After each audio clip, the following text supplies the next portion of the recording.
Oh, how are you going? How are you doing? Look at you, you wonderful, wonderful person. It's your wonderful, wonderful complexion. I'm Chris, and I was thinking about something. Trying to distill. The tricky thing is trying to distill concepts and thoughts and all of this sort of thing down into a snappy, easy to understand thing. Because a lot of the concepts that I talk about can be definitely fleshed out a lot more for hours rather than 10 minutes, 20 minutes that they are when for the length of these videos. But anyway, so I'd like to talk to you about, I've known in my past I had this friend, and he was brought up to be a brilliant host. A brilliant host when it comes to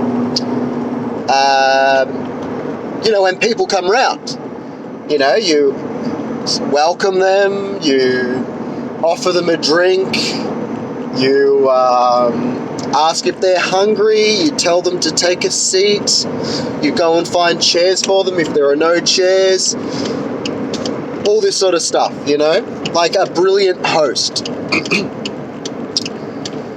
And that was good. And that was good in the communities that he was in, right? Where he would... Those other people were just like that, right? And it was all appreciated and all this sort of stuff. But there was a problem with this, is that his brain would be like that all the time, be like that all the time, even when he wasn't the host personally, when he was just at someone's house or at a venue, at a gig or something, or at some sort of, or any sort of party, any sort of super happy fun times, right? And the problem with it was that, for example, if you're at a party, then, you might have the opportunity, maybe you have the opportunity to offer someone drinks and give up your chair for them and all that sort of thing. But at a gig, no, you're looking around you and there are so many people around you that you don't know what they need, right? You don't know what they need. And he didn't know what they need. So his brain would be working in overtime. And even if they did need something, he can't keep track of every single person, right? And even if he could keep track of every single person, he can't help everybody's needs. He can't meet everybody's needs. Say someone was thirsty, someone was hungry, someone wanted souvlaki, whatever, He can't go around and do that. Because at the end of the day as well, if he's at a gig, for example, he's there to enjoy the band, to enjoy the atmosphere, the drinks, the whatever, That's what he's there for. He's not there, and he knows this consciously. But unconsciously, there's this application, this program, this executable that is running that's like, and there's nothing, but the application cannot actually execute because of the setting. As I said, he can't keep track of every single person. He couldn't help every single person, even if he could keep track of them, etc., etc. So therefore, the program runs in the background in this loop that just all it does is use up resources. It doesn't work, so it tries harder, like it runs faster, and it consumes more and more resources. And by the end of it, this friend of mine, I tell you what, He was pretty tired. He was exhausted. He was an introvert. He didn't gain energy from the people around him. And it's not that people around him consumed energy. It's that people around him, being in large groups, activated this program in his unconscious mind.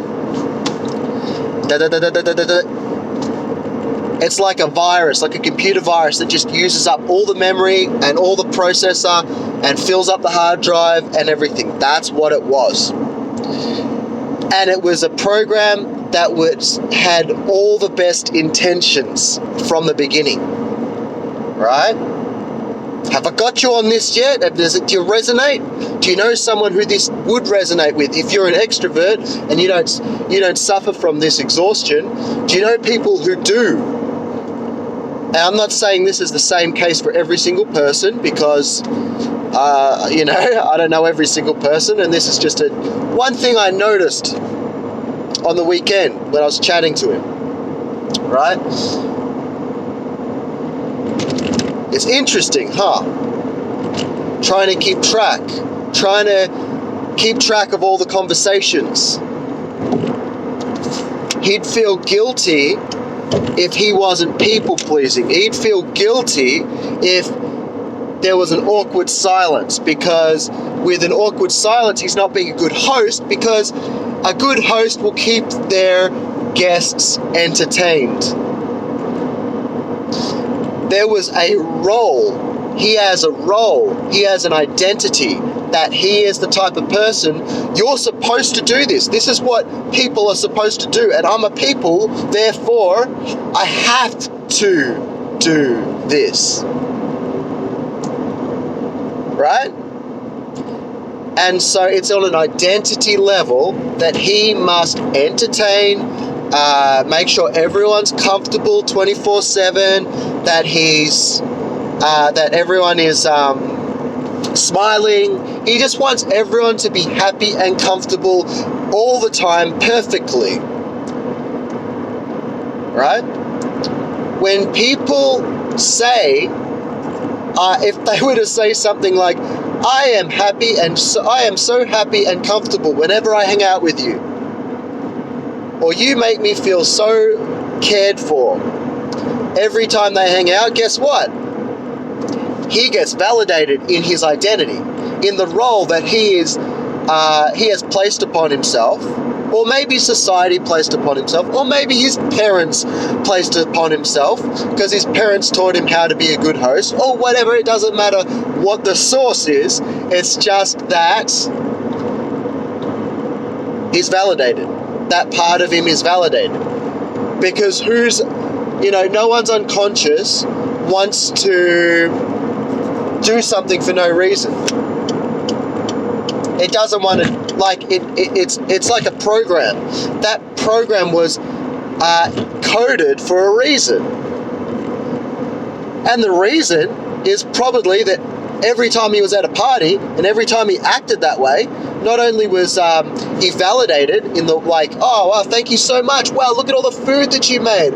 Look at all the, thank you so much. I was getting thirsty. How did you know I needed a drink? Oh, you don't have to give up your chair. Oh, really? Thank you so much. Thank you so much. Validation, validation, validation for being a good host. Even if they're not the host of the house or the party or whatever, And so that's a good reason. That's a good reason for doing anything, because, you get your validation. Another thing is that he probably made a lot more friends by being that way. The nicer you are, the more friends you make. Interesting, huh? Because people resonate with that niceness. Where it started to go a little bit pear-shaped was when he would, how do I put? He'd take on that role a little bit too strongly, shall we say.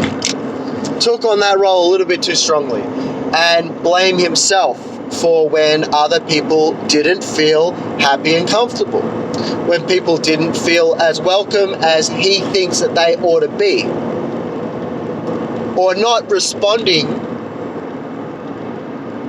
in the way that communicates that he does, when they don't use a communication style that he understands, that says, I feel happy, welcome, comfortable, all of that sort of stuff. Sometimes they'll feel that, but they won't express it in the way that he understands. So he'll be going, well, they must not feel welcome and comfortable, obviously. I need to do more, which ramps up that application in the back of their mind. In fact, if he couldn't just look at someone and figure out, are they feeling happy and comfortable? Guess what? If he couldn't figure it out, then the default was they're not happy and comfortable. Now we go back to the gig. He can't read every person, right? It's not possible. So his brain is assuming unconsciously, without him realizing, you're doing a bad job. You need to do more. You need to try harder. No one's going to like you. All these people, they have a thing against you. And he doesn't, and you could confront him about it, but he doesn't realize it because it's unconscious. If it was conscious, then he would be able to acknowledge it. But because it's unconscious, he can't acknowledge this. Right? What happens from there? What sort of people do you think he attracts? Well, everyone is a puzzle. They are people puzzles that he has to figure out. Because if he doesn't figure them out, then he won't make any friends, or he won't be loved, or he won't be cared for, as far as he's concerned, right? Everyone is a puzzle. So if everybody in the world, as far as he's concerned, is a puzzle, because everyone shows their appreciation for being figured out, right? Because the people who don't validate that role, who don't show their appreciation for all the things that he does, right? The people that don't do that either make him feel bad, or because he's not doing his role, or he just doesn't notice it. It doesn't stand out. Like, the people who are validating him have big flashing lights and saying, good job, right? And the other people, well, they're not. They're just not. They're just sort of in the background. Like, thanks, man, I appreciate it. As opposed to, wow, thank you so much, right? If they're not standing out, then their relationship is going to be a little bit weaker, right? Because they are, they have less attention. They have less of his attention. Therefore, he's got to notice them less, right? Therefore, he might forget to get the social media contacts so that they can hang out more, or whatever the case may be, right? It means that there is more friends with people who are people puzzles, right? Therefore, everyone that he knows, they are people puzzles, right? If everyone's a people puzzle, guess what that gives you permission to be. Not only does it give you permission to be a people puzzle, excuse me, not only does it give you permission to be a people puzzle, but it also says that that's what's normal. It's normal to be a people puzzle because no one else isn't a people puzzle, right? Which trains your mind to hold it in. Hold in your expression. Hold in your needs. Don't express your needs. Let people have to figure those out. Don't tell people what you want. They have to figure it out. Don't be direct. Because people who are direct like that are rude. They're forward. They're a bit in your face because they're asking you directly, can you do this for me? Can you do that for me? Can you not do that? Can you do this? Those people are uncomfortable, right? They make you feel uncomfortable because they're so direct. They're not playing the game, right? So you should be a people puzzle. You see where I'm going with this?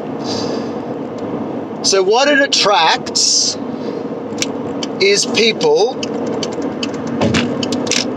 who are people puzzles rather than people who are direct, rather than people who say what they want, rather than people who are easy to figure out because they're so direct.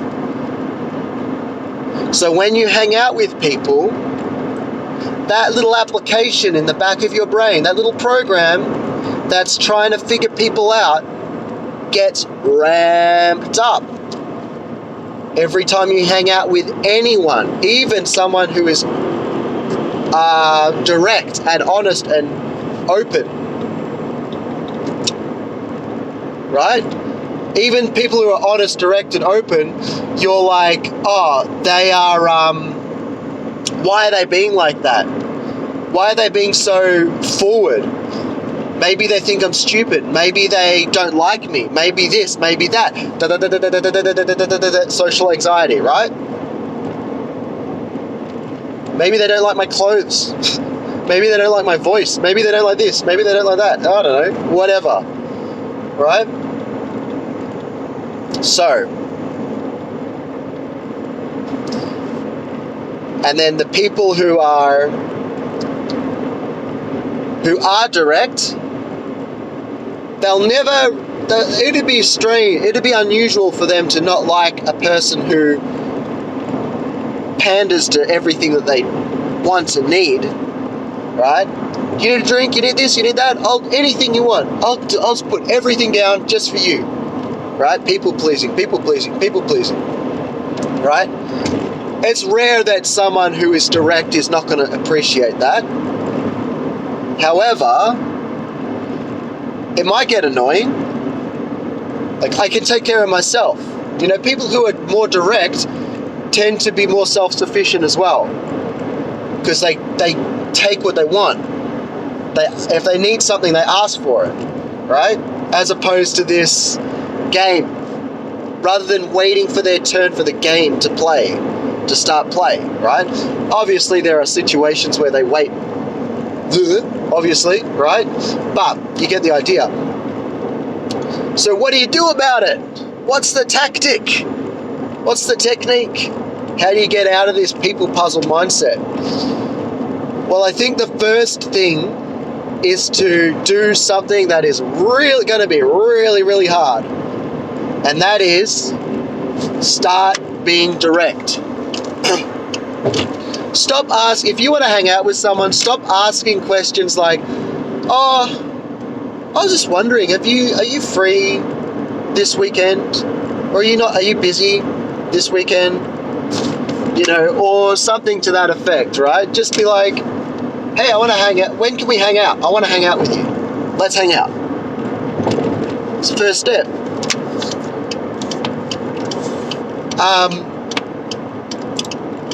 Have difficult conversations with people. If you think it's the right thing to do to have a conversation with someone, you know, maybe they're treating you wrong, maybe they're treating themselves wrong, and you know that you're going to tell them and they're going to crack it and blah, blah, blah. If you care about that person, you're going to have that conversation. It's that simple. If you don't care about them, then you're going to let them continue on their path to self-destruction. Damn it, the GPS told me to turn left and now it says right. Anyway, you're going to have that difficult conversation because you want to be direct. You want to show that you care about them, by not letting them hurt themselves, or at least pointing out that they're hurting themselves. It's mainly just being more direct. Instead of asking these questions, rather than asking around it, you just ask for what you want, you know? And you don't have to be mean about it. You don't have to be aggressive about it. You don't have to be like, oi, I want this. Give me this thing. It's more like, hey, could I have this? Oh, while you're up, could you get me a glass of water? Like, little things like that. Like, start being like that. So I know a lot of people who aren't like this friend of mine. You know? And then he'll sit quietly in the corner like, I'm really hungry, but no one's offered me any food yet. You know what I mean? And it's like, dude, stop forcing me to try and think of every little thing. Meet me halfway. Tell me what you need. Tell me directly what you need. You know what I mean? And if it's hard to vocalize that, do it in a message. Do it in a text message, right? Then not everything needs to be... So it's such an old-fashioned thing, right? That you say you have to do everything face-to-face. That's bullshit. If you're not at that level, then don't do it. Do what's at your level. If you need something from someone, just send them a message. It's kind of low threat, I suppose. You know what I mean? It's an easy way to get started with this sort of stuff. That's what I did, you know? Because I used to be very, very subtle with my requests, right? Because I don't want to step on any toes. I don't want to hurt any feelings, all that sort of stuff. I don't want to be rude. I want to be loved. I want to be liked, you know? Start being more direct. Start asking for what you want instead, and stop asking for what you don't want, right? Stop talking around things. Stop giving all these clues and hints. Stop being that's being a burden. Not being direct is being a burden, right? Because people have to now use more brain cells. They have to think, and they know they have to think and think and think and think every time they're around you for you to be comfortable and happy, right? Because you haven't got the balls to speak up. And I don't mean that to sound as harsh as it is, but you know what I mean? Like, you're giving people more work. And honestly, it's hard to do that. It's hard to be direct when you're used to being indirect, when you're used to trying giving people clues so that they'll get the message, right? I understand that, right? I appreciate that because I've gone through that. I've had some pretty harsh people reinforce that that's how I'm supposed to be, because they would attack me when I was direct, right?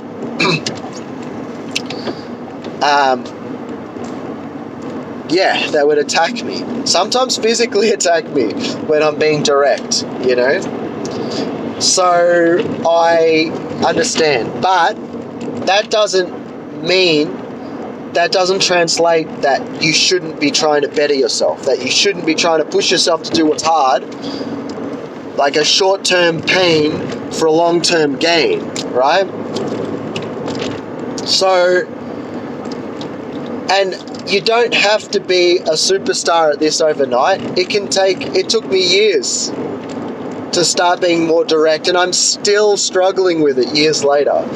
But every time I do it, I can see that the people around me, I'm starting to attract more direct people.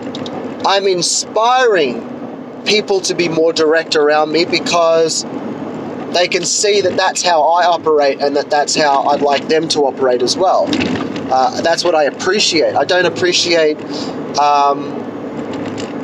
I appreciate a lot less this indirect conversation, this talking in circles, this giving clues, this asking questions that are actually commands for what you want, right?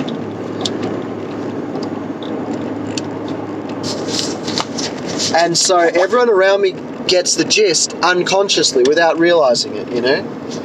They get the gist without realizing it. They just feel it. And they feel more comfortable being direct around me because I'm direct around them. And it's coming from a place of love as opposed to a place of domination, right? I'm not being direct so I can dominate people. I'm being direct so that we can understand each other, which, believe it or not, the place that it's coming from means it almost means more than what you're actually saying, because your whole body language and vocal tonality is going to change to sub-communicate the context of why you're saying what you're saying. It's weird, it's crazy, how complicated it can be. But all you have to do is just say, I really care about this person and I want them to understand me, and that's why I'm saying what I'm saying, right? So, you know, with all that being said, I hope that this gives you multiple levels to think about, but more importantly, multiple reasons to start taking action in this direction. And you can see how positive it can be. And I understand it's going to be difficult to be direct and to start asking for what you do want instead of saying all the things that you don't want. And it's going to be hard, right? But, you know what I mean? In the long term, people are going to respect you more. People are going to love you more. All these sorts of things. And that's what people want. We want love and respect. You know? And it's a good thing to strive for. It's a good thing to strive for love and respect. So anyway, that's that. I hope you have a wonderful day. And all my love to those people in those bushfire areas. Because shit, you know, you guys need it. Alright, have a great day, guys. Bye. And you're beautiful. Look at you. Ooh.